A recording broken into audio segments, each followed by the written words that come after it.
के गर्नु यो छोरी चेलीलाई नि जति पहिले गलगिद्ध खान दिए पनि नि यसो चाडबाड आउँदा चाहिँ त्यही माइतीकै याद आउँदो रहेछ के। यसो भाइलाई आज चोइतेर चाहिँ एकल फोन गर्नु पर्यो हौ। हेलो भाइ। भन् त किन कल गरेकी तैँले? के छ खबर? के गर्दैछस् भनेर। म मासु भात खाँदैछु। त आज के त्यहाँ जहिले खाना दिएन अनि कुचु कुचु कल गरे कि? जतिखेर कल मात्र गरेकी छे?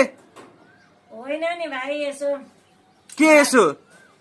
भाइको यसो सम्झना आएर गरेको नि भाइ। खान नपाएर त होइन, अब भाइ बुहारी केटाकेटीहरू माइती हुर्के खेलेको आँगन सम्झेर फोन गरेको नि भाइ। ल यहाँ कल नगर। यहाँ मेरो ससुरालीपट्टिका आएका छन्, धेरै यहाँ कल गरे ल्याङ्गी नगर। फोन काट।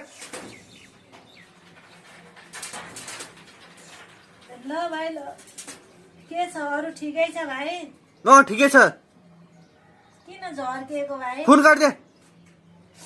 किन झर्